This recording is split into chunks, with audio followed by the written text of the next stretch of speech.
मी सगळ्या जगात आनंदी माणूस आहे. I am happiest man in world. हे एवढ्यासाठी म्हणतो की नागनाथ अण्णांसारख्या एका युगपुरुषाची थाप माझ्या पाठीवर पडली आणि माझ्या आयुष्याचं सोनं झालं.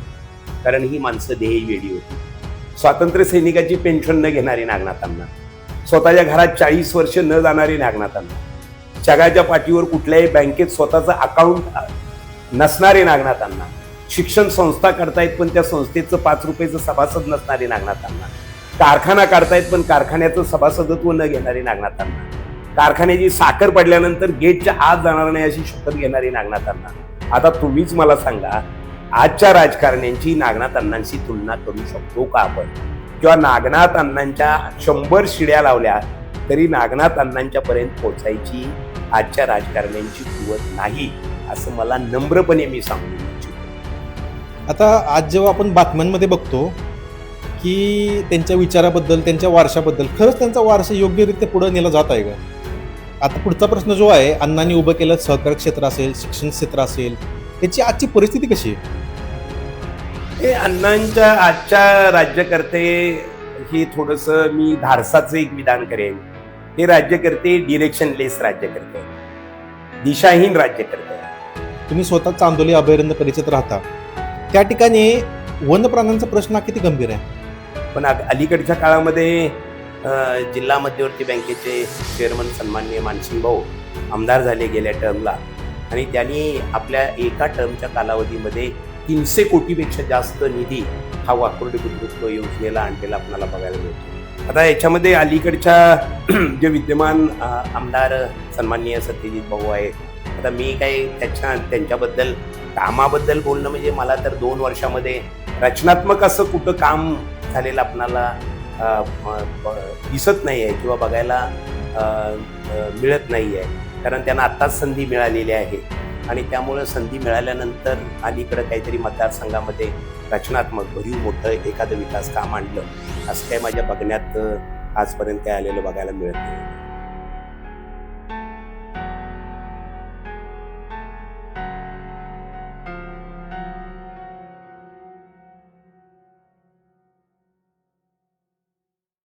नमस्कार, मी रोहित मोरे. आज पुन्हा एकदा तुमचं सांगली पॉडकास्टवरती स्वागत आहे. आज आपल्यासोबत शिराळ्यातले एक विशेष व्यक्तिमत्व आहे, BK नायकवडी सर. सर, तुमचं सांगली पॉडकास्टवरती स्वागत आहे. नमस्कार. शिराळा मतदारसंघामध्ये तुमच्या दृष्टीने खरा विकास म्हणजे नेमकं काय?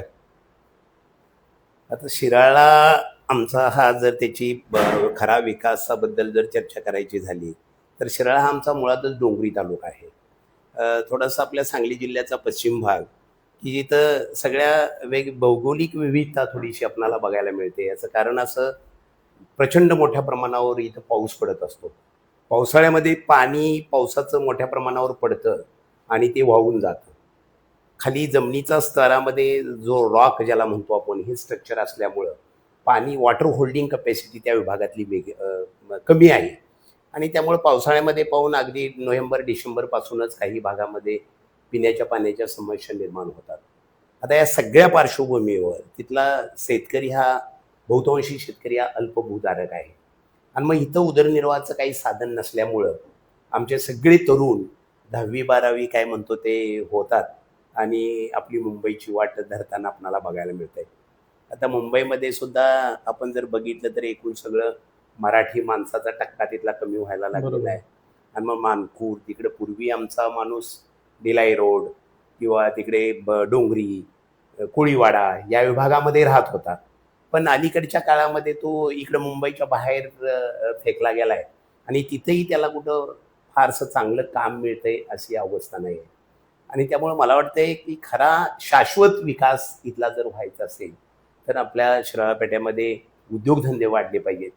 शेतीला पूरक व्यवसाय जे काय असतील ते व्यवसाय करण्यासाठी विशेषतः तरुणांना सरकारनं प्रोत्साहनपर काही गोष्टींची मदत करायला पाहिजे आणि त्याच्यातूनच मग सस्टेनेबल ज्याला आपण डेव्हलपमेंट म्हणतो, शाश्वत विकास, तो आपणाला साधता येईल. गेले 10-15 वर्षात तुम्हाला शिराळ्यातले कोणते बदल हे सकारात्मक वाटले? गेल्या 15 वर्षामध्ये शिराळा तालुक्यामध्ये प्रचंड मोठ्या प्रमाणावर सकारात्मक बदल आपणाला झालेले बघायला मिळत आहेत. विशेषतः मी म्हणजे हा बदल माझ्या दृष्टीनं फार महत्त्वाचा वाटतोय की चांदोली धरण झालं, धरणात पाण्याची साठवण झाली, डावा कालवा सुरू झाला, पण दीर्घकाळ डाव्या कालव्याची कामं रेंगाळलेली आपल्याला बघायला मिळत होती. त्यानंतर वाकुर्डे बुद्रुक, विशेषतः आपल्या राज्याचे माजी मंत्री शिवाजीराव नाईक साहेब या विभागाचे आमदार म्हणून निवडून आले, मंत्रिमंडळामध्ये गेले आणि त्यांनी शिराळा पश्चिम आणि शिराळा उत्तर भाग आणि वाळवे तालुक्याच्या पश्चिम भागाला वरदान ठरणारी वाकुर्डे बुद्रुक योजनेचा जन्म घातला. आता ते दीर्घकाळ पुन्हा त्या योजनेला निधी अभावी ती योजना रखडलेली होती. पण अलीकडच्या काळामध्ये जिल्हा मध्यवर्ती बँकेचे चेअरमन सन्माननीय मानसिंग भाऊ आमदार झाले गेल्या टर्मला आणि त्यांनी आपल्या एका टर्मच्या कालावधीमध्ये 300 कोटीपेक्षा जास्त निधी हा वाकुर्डे बुद्रुक योजनेला आणलेला आपल्याला बघायला मिळतोय. त्या माध्यमातून जी कामं अपुरी राहिलेली होती ती विशेषतः वाकुर्ड्याचा जो कालवा असेल, हा कालवा पूर्णत्वाला गेला बंदिस्त पाईपलाईनमधून आणि शिवपुरीच्या तलावामध्ये पाणी पडलं. वाळवे तालुक्याचा हा इकडचा जो पश्चिम भाग असेल किंवा कराड चा त्या भाग असेल, त्या भागाला पाणी मिळण्यासाठी खूप चांगला एक जे काम म्हणूया हे रचनात्मक आणि भरीव कामगिरी झालेली या अलीकडच्या काळामध्ये आपल्याला बघायला मिळत्या. त्याचबरोबर पाण्याच्याच बाबतीत माझ्यासारख्या एका चळवळीत काम केलेल्या कार्यकर्त्याला अतिशय समाधानकारक गोष्ट म्हणजे त्यांच्याच मानसिंग भाऊंच्या आमदारकीच्या कारकिर्दीमध्ये त्यांनी गिरजवड्याचा MIN टँक जवळजवळ 22 कोटीपेक्षा जास्त निधी मंजूर करून आणला आणि जिथं प्यायला पाणी मिळत नव्हतं, डिसेंबरपासून पाण्याची वानवा असायची, अशा त्या डोंगरावर MI टँक मंजूर केला आणि तो पूर्णत्वाला नेला. त्यामुळं तिथला आणि विशेषतः इकडच्या वाळवे तालुक्यापर्यंत ते पाणी पोचते. तो टँक असेल, आमचा इकडचा करमाळ्याचा साठवण तलावाची उंची वाढवायची असेल, वाटेगावचा आपला बाप्पू तलाव असेल किंवा इकडं वाळवे तालुक्यामध्येच जकराईवाडी असेल, ढगेवाडी असेल किंवा वसी असेल, या तलावांची मान्यता आणि ते पूर्णत्वाला नेण्याच्या दृष्टीनं काम केलं. मला वाटते इथला शेतकरी या शेतीवर अवलंबून त्याची बरीचशी उपजीविका आहे आणि त्यांचा जो स्वातंत्र्योत्तर काळामध्ये हे मोठे प्रश्न होते, हे मोठे प्रश्न अलीकडच्या काळामध्ये सुटलेले आपल्याला बघायला मिळत आहेत. त्याबरोबर आरोग्याचेही प्रश्न अलीकडच्या काळामध्ये खूप मोठ्या प्रमाणावर त्यांच्या कारकिर्दीमध्ये त्यांनी सोडवलेले आहेत. प्राथमिक आरोग्य केंद्र आमच्या डोंगरावर लोकसंख्येच्या नॉर्म्समध्ये बसत नसताना सुद्धा पाचगणीसारखं प्राथमिक आरोग्य केंद्र असेल, याळापूरचं प्राथमिक आरोग्य केंद्र, बेळाशीचं प्राथमिक आरोग्य केंद्र, या आरोग्य केंद्रांच्या उभारणी सुद्धा मोठ्या प्रमाणावर मानसिंग भाऊंनी निधी आणून ते पूर्णत्वाला गेलेलं आपल्याला बघायला मिळतंय. आता पुढचा प्रश्न माझा असा आहे, मानसिंगराव नाईक भाऊ असतील, शिवाजीराव नाईक साहेब असतील, रणधीर नाईक पापा असतील आणि आत्ताचे विद्यमान आमदार सत्यजित देशमुख भाऊ असतील, ह्यांच्या कामाची वैशिष्ट्य काय आहे? त्याच्या प्रत्येकाचं इंडिव्हिज्युअल व्यक्तिमत्व वेगवेगळं असतं, कामाच्या पद्धती वेगवेगळ्या असतात. विशेषतः शिवाजीराव नाईक साहेबांना यांच्या बरोबरही मी काम करायची मला नागरातांनांच्या बरोबर चळवळीत काम करत असताना संधी मिळाली, मी काम केलेलं आहे. साहेबांचं एक वैशिष्ट्य आहे की कुठलाही प्रश्न समजून घेणं, त्या प्रश्नाच्या तळापर्यंत जाणं आणि त्याच्या सोडवणुकीसाठी अधिकारी स्तरावर असेल किंवा राज्य सरकारपर्यंत असेल तो पाठपुरावा करणं, ही त्यांची खासियत असलेली आपणाला बघायला मिळते.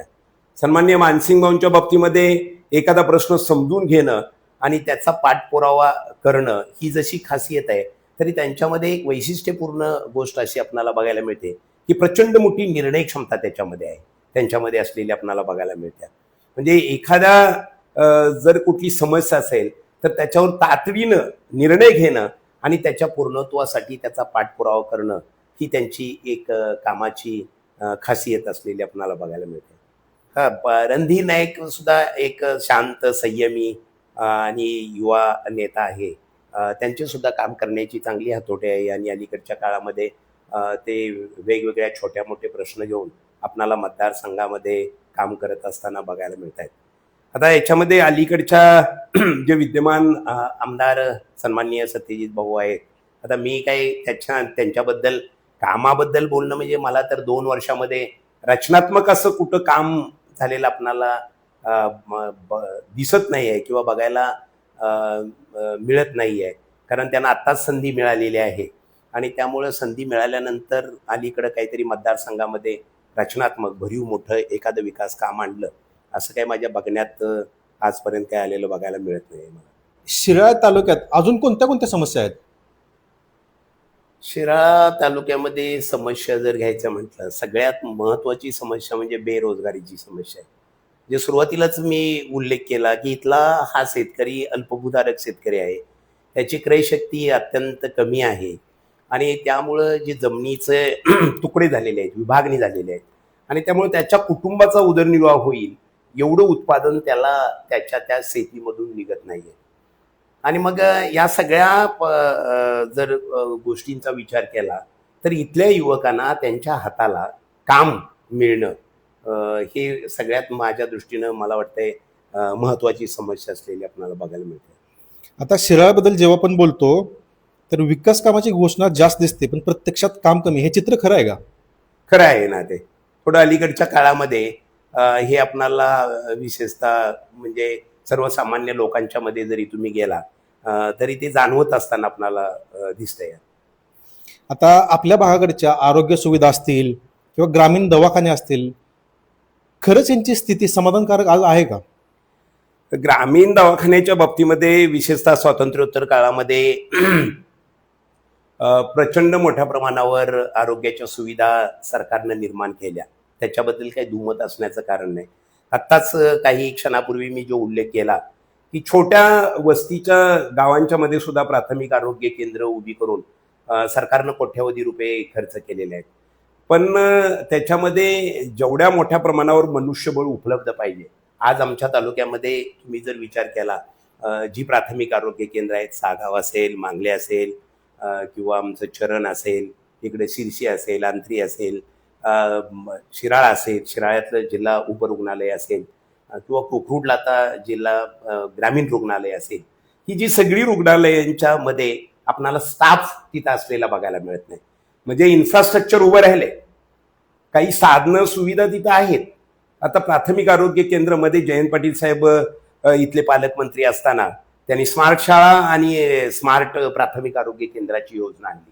मला वाटतं त्यानंतर राज्यानं त्या योजनेचा स्वीकार केला. खूप चांगल्या पद्धतीनं प्राथमिक आरोग्य केंद्र आज रंगरंगोटी आणि सुविधानं युक्त आहे. आपल्या भागात शिक्षण क्षेत्रात खरंच मोठ्या संधी अवेलेबल झालेत का? शिक्षण क्षेत्रात मोठ्या संध्या अवेलेबल झाल्यात शिराळा तालुक्यामध्ये असं नाही म्हणता येणार, म्हणजे माझ्या दृष्टिकोनातून. ओके.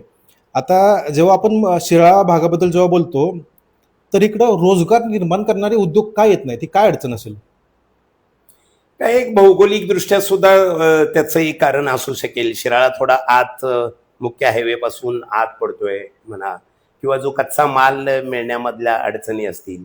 आता जी आमची शिराळा MIDC जी स्थापन केलेली आहे त्याच्यामधल्या उद्योगांची अवस्था जर बघितला पण तर ती काही फारशी समाधानकारक आहे असं नाही, किंवा फार मोठ्या प्रमाणावर तिथं महिला असतील, युवक असतील किंवा काही स्किल्ड वर्कर असतील यांना काम मिळालंय असं काही आपणाला बघायला मिळत नाही. आणि एकूणच अलीकडच्या काळामध्ये विशेषतः उद्योगधंद्यांच्या बाबतीमध्ये जर या सरकारचं सेंट्रल आणि स्टेट गव्हर्नमेंटचं जर धोरण बघितलं तर छोट्या आणि मध्यम लघु उद्योग ज्या असतील या उद्योगांच्या विरोधी धोरण किंवा धोरणं असलेली बघायला मिळत आहेत.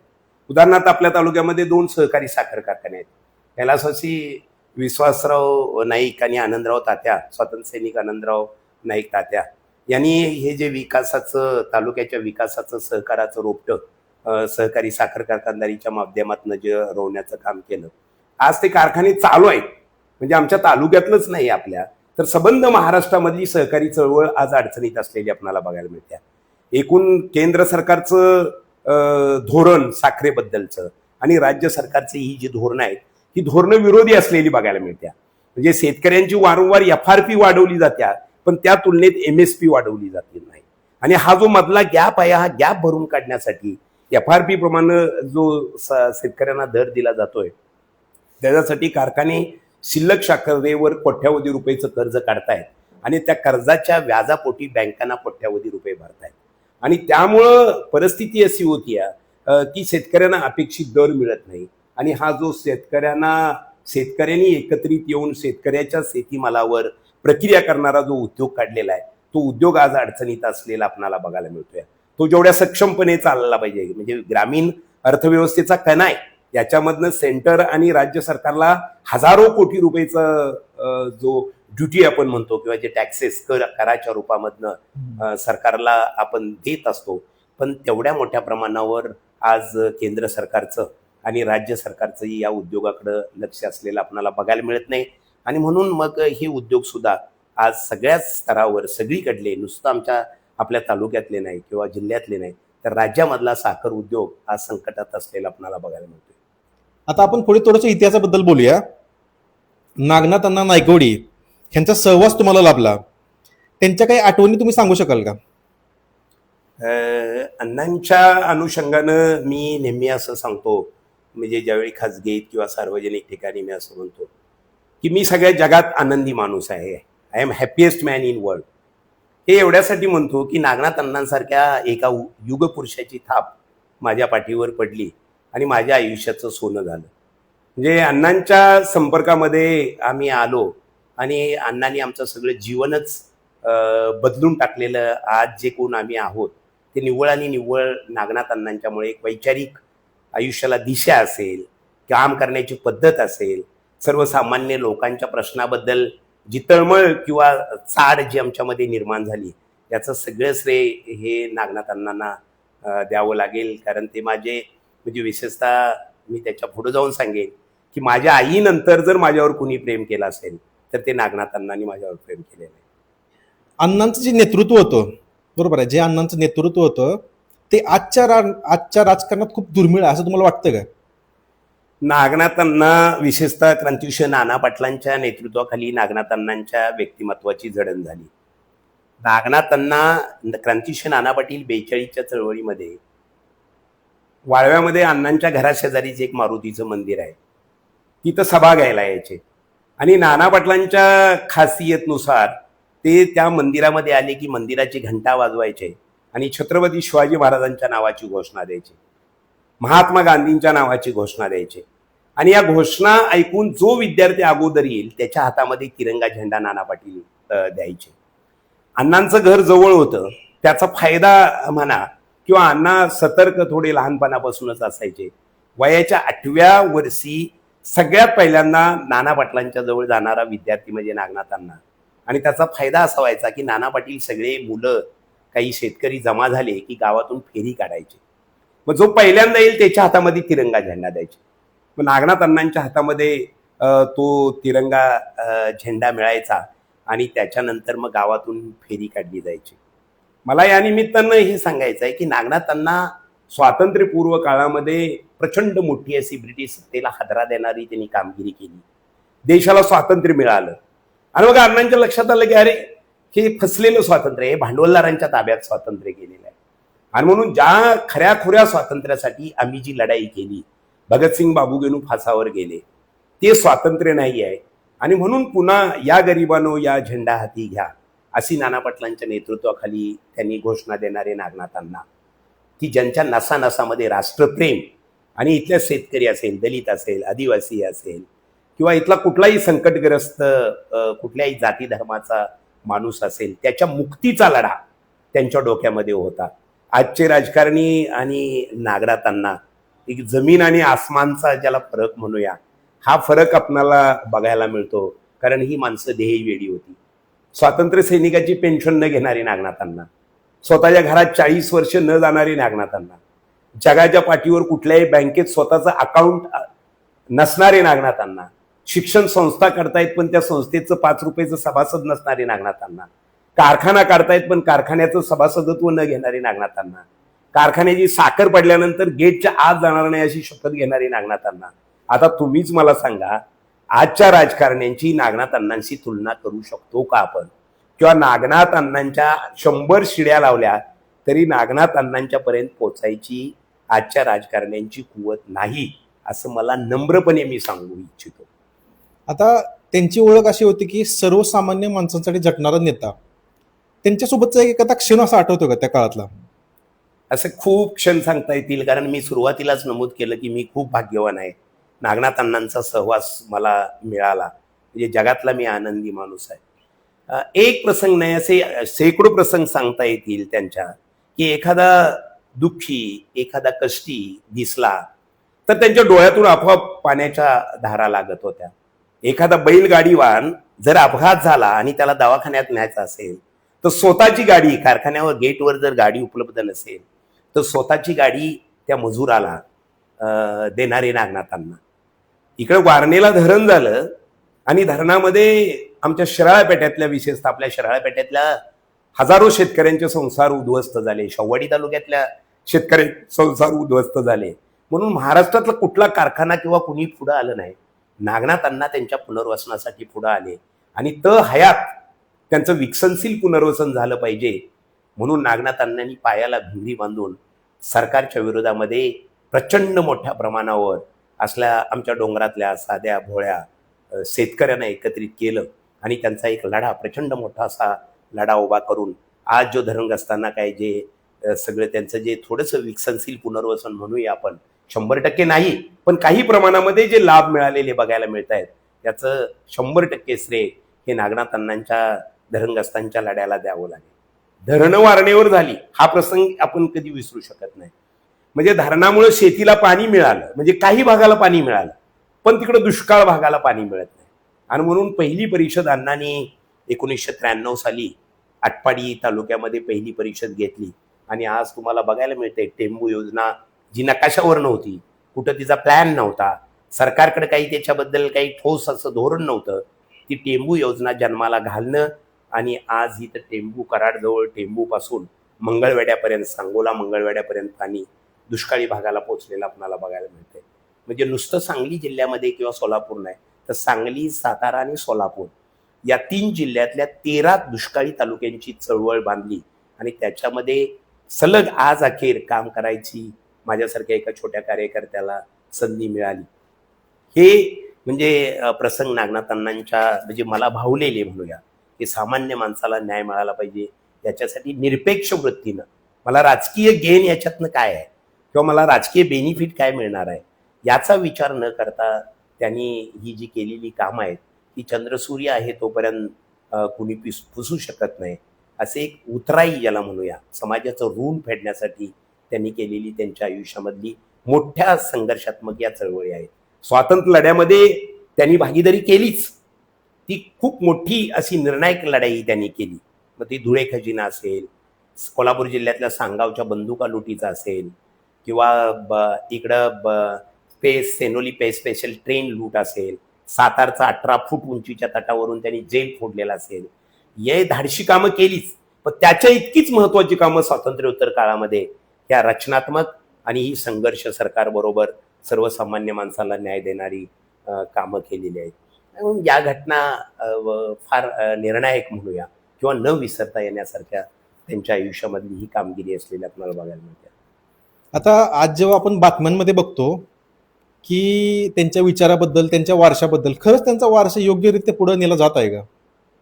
आता हा थोडा म्हणजे काय माझ्यासाठी अडचणीचा प्रश्न आहे की नागनाथांचा वारसा आता कुणी एका दोघांनी पुढे न्यावा असं नाही की आमच्यासारखे जे त्यांचा वैचारिक वारसा म्हणूया किंवा त्यांची जी काही भूमिका होती ही भूमिका सामुदायिकरित्या पुढे नेण्यासाठी तो काम करायला पाहिजे असं मला वाटतंय. कारण अण्णांचे फॉलोअर्स हे महाराष्ट्रभर आज असलेले विखुरलेले आहेत, पण नागनाथ अण्णांचे फॉलोअर्स आहेत आणि त्या फॉलोअर्सनीच अण्णांचा हा जो वैचारिक वारसा आहे तो पुढे नेणं गरजेचं आहे. आता पुढचा प्रश्न जो आहे, अण्णांनी उभं केलं सहकार क्षेत्र असेल, शिक्षण क्षेत्र असेल, त्याची आजची परिस्थिती कशी आहे? नाही, संस्था अण्णांनी ज्या ज्या उभ्या केल्या त्या आजही सक्षमपणे आणि अतिशय चांगल्या पद्धतीने चाललेल्या आपल्याला बघायला मिळत आहेत. विशेषतः शिक्षण संस्था, वसतिगृह असेल, शाळा, कॉलेजेस ह्या खूप चांगल्या पद्धतीने चाललेल्या आहेत.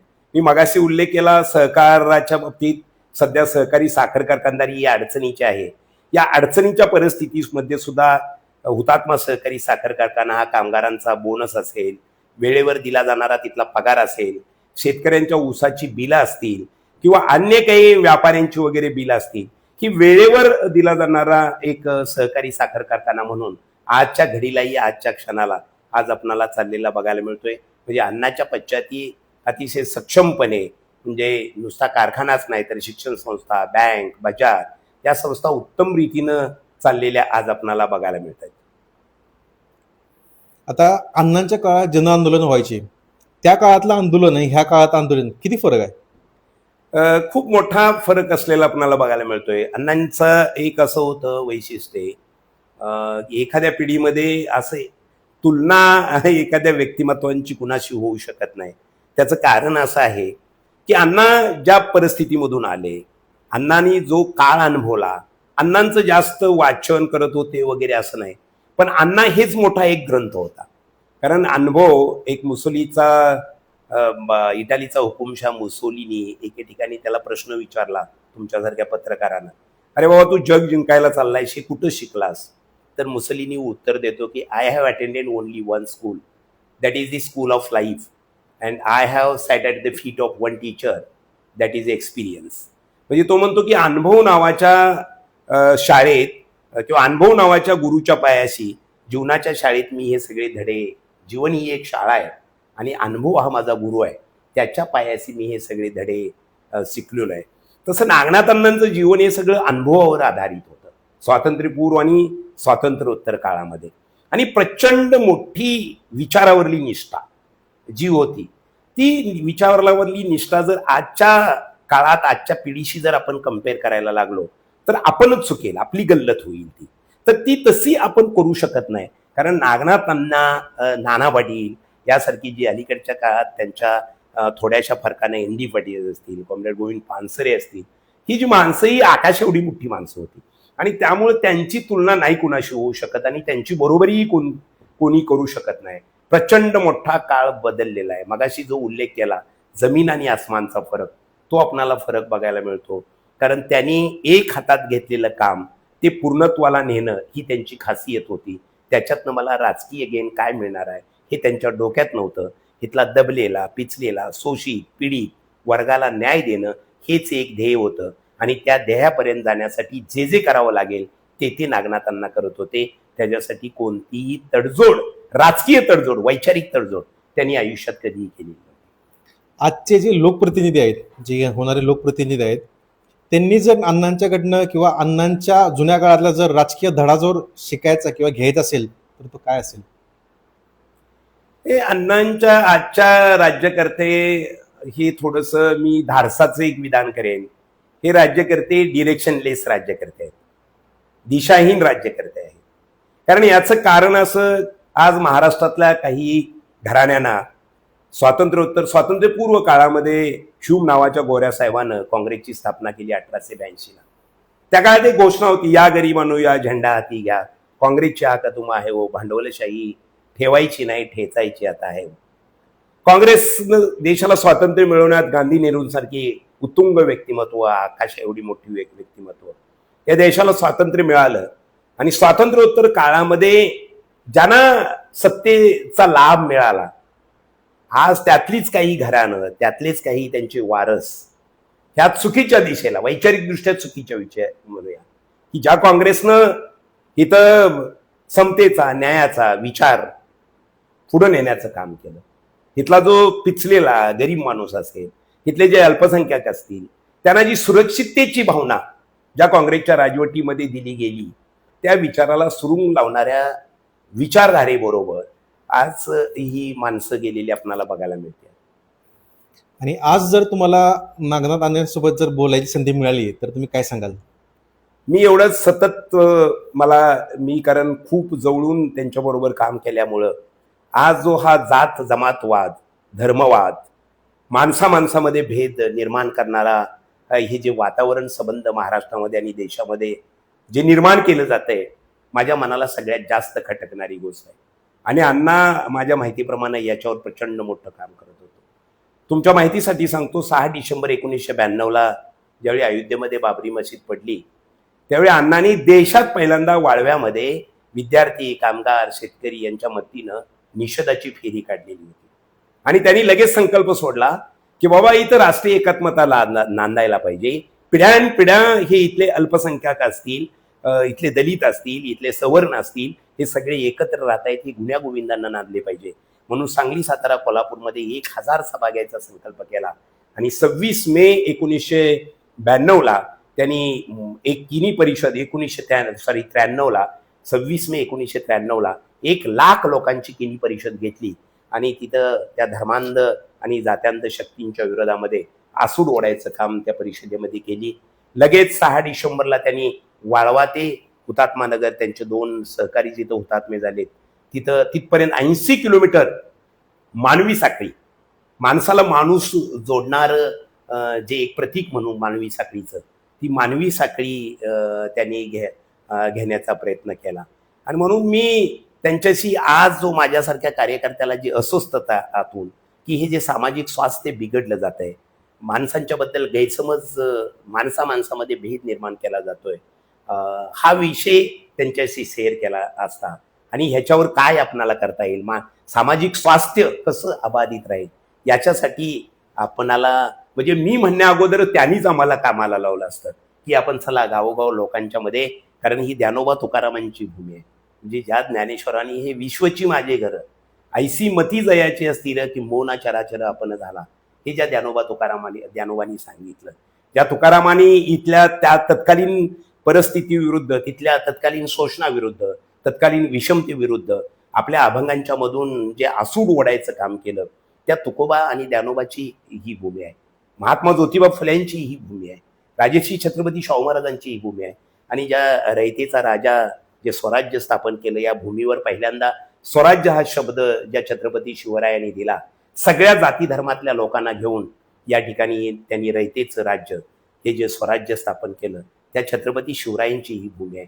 आणि त्यामुळं अण्णांच्या बरोबर माझ्या मनामध्ये ही जी असणारी अस्वस्थता आहे याबद्दल चर्चा केली असती, त्याबद्दल त्यांच्याकडून धडे घेतले असते आणि काय करता येईल आपणाला हे सामाजिक स्वास्थ्य राखण्यासाठी याबद्दल अण्णांशी शेअर केलं असतं म्हणा, किंवा त्यांच्याशी चर्चा केली असती. तुम्ही स्वतः चांदोली अभयारण्य परिसरात राहता, त्या ठिकाणी वन्य प्राण्यांचा प्रश्न किती गंभीर आहे? अलीकडच्या काळामध्ये विशेषतः आमच्या चांदोली आणि परिसरामध्ये किंवा किंबहुना संपूर्ण शिराळा पेट्यामध्ये हा वन्य प्राण्यांचा प्रश्न प्रचंड मोठ्या प्रमाणावर भेडसावत असलेला आपल्याला बघायला मिळतोय. कारण अलीकडं जर आपण बघितलं तर छोट्या छोट्या वाड्या वस्तींनी विखुरलेला हा तालुका डोंगरदऱ्यामधला तालुका आहे. वरचा पठार जो गुढे पाचगणी पठार आपण म्हणतो, किंवा अगदी खाली मंदूरपासून इकडं आमच्या शिराळ्याला लागून 2-3 किलोमीटरवर तडवळे, उपवळे ही जी गावं आहेत, किंवा इकडचा उत्तर भाग शिराळा आहे, या ठिकाणी काही लोकांनी पेरण्याच बंद केलेल्या बघायला मिळतात. पेरण्या बंद केलेली गावं आज गुढे, पाचगणी, मानेवाडी, वर बांबरवाडी, किंवा खाली बेरडेवाडी, खोतवाडी, आमची जाधववाडी, त्यानंतर या सगळ्या वाड्या, मंदूर गाव, सोनवड्यापर्यंत काही लोकांनी आज पेरणीच बंद केलेली आपल्याला बघायला मिळते. कारण शेतकऱ्यांनी जर पेरलं तर गव्यांच्या झुंडी येत आहेत, 10-10, 15-15, 20-20 गवे आहेत, आणि ते गवे आज मोठ्या प्रमाणावर पिकामध्ये शिरतायत, पिकाची नासाडी करतायत, आणि त्याच्यामुळं ते काही राखत नाहीत. मोठ्या प्रमाणावर वांढरांचे कळप आहेत, म्हणजे ज्याला वांढर म्हणतो आपण, हे मोठ्या प्रमाणावर कळप आहेत. डुकरांचे मोठ्या प्रमाणावर कळप आहेत, आणि ती शेती उद्ध्वस्त करतायत. म्हणजे आज बिबट्यांचा तर हल्ला होतोयच. मध्ये एका आमच्या बिवराच्या लहान बाळावर हल्ला केला, त्याच्यामध्ये ते बाळ दगावलं. तडवळेमध्ये एका बाळावर हल्ला केला. कारण परवा आमच्या पलीकडे शेववाडी तालुक्यामध्ये गव्यानं, आमच्या शितूरपैकी पाटीलवाडीमध्ये एका शेतकऱ्यावर गव्यानं हल्ला केला, त्याच्यामध्ये त्या शेतकऱ्याचा बळी गेला. आणि असं मोठ्या प्रमाणावर आज एक मोठी समस्या आज या वन्य प्राण्यांपासून शेती पिकांचं आणि शेतकऱ्यांच्या जीविताला धोका पोचलेला आपल्याला बघायला मिळतोय. आता वन्य प्राणी म्हणले की बिबटे, गवे, रानडुकरं, ऍक्च्युली शेतामध्ये काय काय आणि कसं कसं नुकसान होतं? नाही, काय आहे, हे गवे जे येत आहेत हे त्यांना कोवळा चारा आवडतो गव्यानं, आणि त्यामुळं खाण्यापेक्षा पिकाचं मोठ्या प्रमाणावर नुकसान करून जात आहे. डुक्कर आज शिरतंय ते सुद्धा मोठ्या प्रमाणावर नुसतं म्हणजे जिथं शिरतील तिथं 10-10, 20-20 गुंठ्याचं एका वेळेला नुकसान केलेलं आपल्याला बघायला मिळतंय. आणि सरकार असेल, वन विभाग असेल, ह्याच्याकडे काय दुर्लक्ष करतंय का? त्यांचं काही लक्ष नाही? खूप वेळा आम्ही आंदोलनं केली, मोर्चे काढले. जे आता आपलं वन्यजीवचं फॉरेस्ट ऑफिस आहे चांदोली धरणाजवळ, त्या कार्यालयावर आम्ही घेराव गाठले. रात्री 12-12 वाजेपर्यंत तिथं ही आंदोलनं केली, मोर्चे काढले. पण ज्याला जेवढ्या प्रमाणावर कायमस्वरूपी शाश्वत जी उपाययोजना करायला पाहिजे ती उपाययोजना आज ह्या वन विभागाकडून झालेली आपल्याला बघायला मिळत नाही. म्हणजे गेल्या 20-1 वर्षापासून आमची एक मागणी आहे की जे चांदोली अभयारण्य आहे या अभयारण्याला कायमस्वरूपी एक परमनंट कंपाऊंड करा, की जेणेकरून जे तुमचे वन्य प्राणी आहेत ते वन्य प्राणी बाहेर येणार नाहीत. आज वन्य प्राण्यांचा अधिवास का बदलला, तर त्यांचं जे हॅबिटॅट आहे तिथला जो अधिवास आहे तो अधिवास डिस्टर्ब झाला. म्हणजे त्यांना लागणारं चारा असेल, कोवळा चारा, उदाहरणार्थ गव्यांना कोवळा चारा लागतो, पाणी लागतं या, किंवा समजा बिबटे असेल, बिबटे बाहेर का पडले तर त्याला जे तिथं खाद्य मिळतंय, हरणं किंवा बाकीचे जे काही छोटे वन्य प्राणी आहेत हे तिथं उपलब्ध नसल्यामुळं त्याने आपलं घरच बदललं, त्यानं आपला अधिवास बदलला. त्याला वाटायला लागलं उसाचा फड हाच माझा अधिवास आहे. बिबट्यासारख्या प्राण्यांना गावाजवळ यायला लागले, राहायला लागले. परवाच आमच्या चरणमध्ये एक आमचे पत्रकार मित्र विजय चोरमारे यांनी गोठा काढलेला आहे. त्या गोठ्यामध्ये बांधलेलं जो डॉग होता त्यांचा पाळीव, तो बिबट्याने येऊन परवान्याला, अगदी गावाशेजारी आहे. त्याच्या आदल्या दिवशी बिबट्याने एका प्राण्यावर, गोठ्यामध्ये बांधलेल्या प्राण्यावर हल्ला केलेला होता. आणि म्हणून लोकांना मोठी एक दहशत या वन्य प्राण्यांची स्वतःच्या जीवाबद्दल आणि आपल्या पिकाबद्दल निर्माण झालेली बघायला मिळते. तर जेवढ्या प्रमाणात त्या फॉरेस्ट किंवा वन विभागाकडनं त्याच्यावर उपाययोजना करायला पाहिजे ती केलेली आपणाला बघायला मिळत नाही. आम्ही सातत्यानं मागण्या करतोय. विधानसभेमध्ये पण विद्यमान आमदार असतील किंवा मानसिंग भाऊ असतील, सन्माननीय शिवाजीराव नाईक साहेब असतील, त्या सगळ्यांनीच त्या विधानसभेमध्ये सुद्धा याच्याबद्दल आवाज उठवलेला आहे. पण सरकारनं जेवढं लक्ष त्या विभागानं द्यायला पाहिजे ते आजपर्यंत दिलेलं आपल्याला बघायला मिळत नाही. चांदोलीचा भाग जेव्हा आपण बघतो त्या ठिकाणी पर्यटन वाढलंय, खरंच त्या ठिकाणी स्थानिक लोकांना फायदा झालाय काय? नाही झाला. पर्यटन विकासाच्या दृष्टीनं मला आवर्जून नाव घ्यायला पाहिजे. आपले अगोदरचे लोकप्रतिनिधी सन्माननीय मानसिंगभाऊ किंवा त्याही अगोदर सन्माननीय शिवाजीराव नाईक साहेबांनी खूप मोठ्या प्रमाणावर इथं पर्यटनाचा विकास व्हावा याच्यासाठी प्रयत्न केले. पण त्याला जेवढ्या मोठ्या प्रमाणावर एक यश यायला पाहिजे ते यश आलं नाही.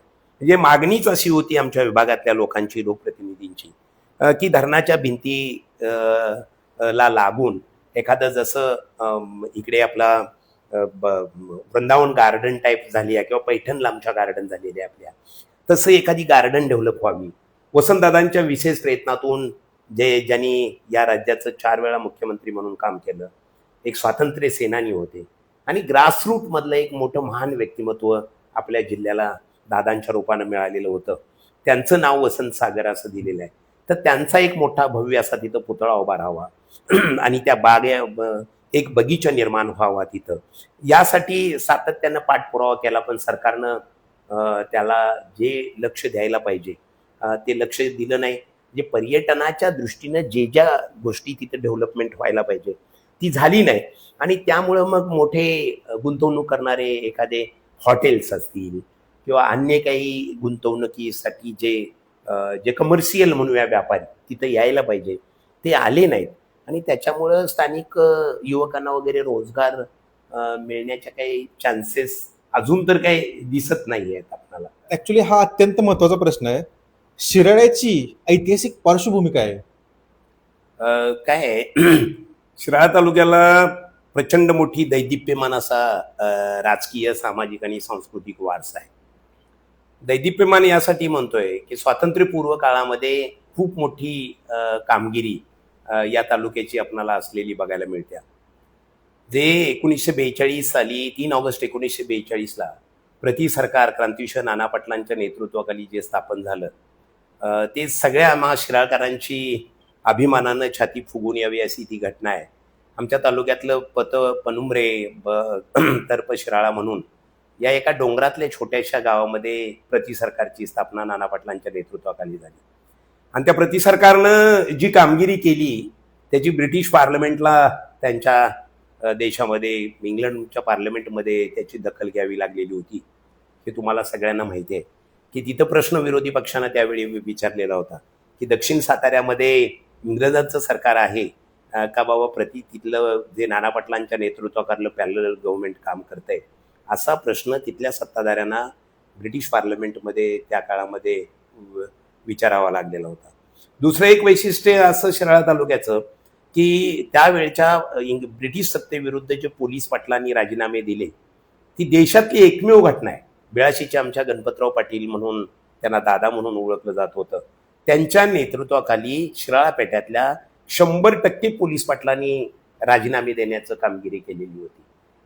ज्या नागनाथ अण्णांच्या बद्दल तुम्ही मला प्रश्न विचारले, त्या नागनाथ अण्णांचे 2 सहकारी जे मूळ पंजाबमधले, सुभाष बाबूंच्या आझाद हिंद सेनेमधले एक नानक सिंग आणि दुसरे मनसा सिंग, नागनाथ अण्णांनी दिल्लीवरून त्यांना या ठिकाणी फौजी ट्रेनिंग देण्यासाठी घेऊन आलेले होते. सुरुवातीला वाळव्यात आणलं, वाळव्यावरून इथं कर्मवीर अण्णांनी एक सामुदायिक शेतीच्या प्रयोगासाठी त्यांना 100 एकर जमीन नागनाथ अण्णांनी त्यांच्या सहकार्यानं दिलेली होती ऐतवड्याला. तर तिथं पहिला कॅम्प होता आणि तो कॅम्पची जागा बदलून सोनवड्याला त्या ठिकाणी त्यांनी कॅम्पची जागा बघण्यासाठी त्यांच्या थवड्याला नंतर कॅम्प झाला शव्वाडी तालुक्यामध्ये, आणि थवड्यावरून कॅम्प बदलून पुन्हा तिकडं सोनवड्याला कॅम्प न्यायचा होता मंजूरच्या जंगलामध्ये.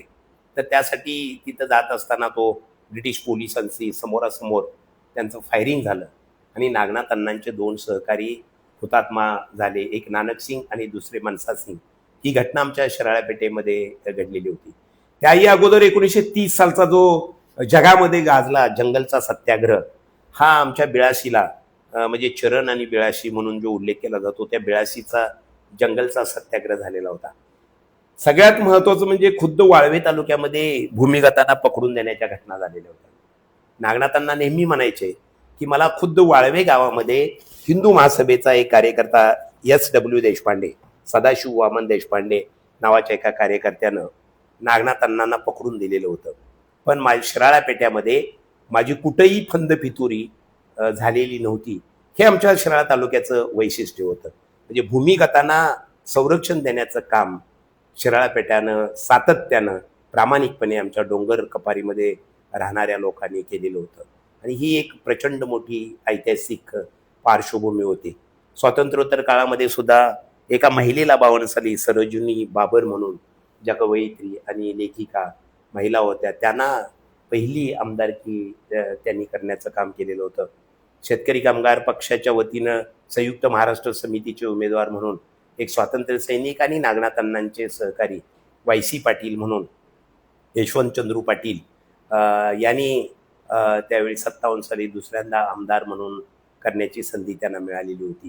अशी एक प्रचंड दैदिप्यमान असा ऐतिहासिक वारसा असणारा हा शिराळा तालुका आहे. शेवटच्या भागात आपण आलेलो आहे मुलाखतीच्या. एक रॅपिड फायर मध्ये थोडेसे प्रश्न विचारले, त्याचं उत्तर तुम्हाला फक्त एका वाक्यात द्यायचं आहे. तर पहिलं प्रश्न आहे, शिराळ्याची सर्वात मोठी ताकद. आमची एक म्हणजे दैदिप्यमान ऐतिहासिक वारसा ही मोठी ताकद आहे आमची माझ्या दृष्टीनं. सर्वात मोठी समस्या. बेरोजगारी. युवकांसाठी एक संदेश. युवकांनी वाचन करायला पाहिजे आणि आपल्या परंपरा ज्या आहेत आपल्या राज्याच्या आपल्या देशाच्या, या सगळ्या परंपरा आणि समृद्धता समजून घ्यायला पाहिजे, ऐतिहासिक वारसा समजून घ्यायला पाहिजे. आता शेवटचा रॅपिड फायरचा प्रश्न आहे, पुढचा शिराळा तुम्ही कसं पाहता? पुढचा शिराळा गांधीजींच्या स्वप्नातील स्वयंपूर्ण खेडी, समृद्ध खेड, समृद्ध जो भारत देशाची जी कल्पना खेड्यांची बघितलेली होती, असा स्वयंपूर्ण समृद्ध शिराळा आमचा उभा राहावा असं म्हणजे एक स्वप्न म्हणूया आपण बघतोय आम्ही. चालेल. आणि आम्हाला मुलाखतीसाठी संधी दिल्याबद्दल सर आपलं खूप खूप धन्यवाद आणि आम्हाला वेळ दिल्याबद्दल. तुमच्या चॅनेलमध्ये आम्हाला बोलवलं त्याबद्दल तुमच्या आभारी आहे मनापासून आम्ही. थँक्यू.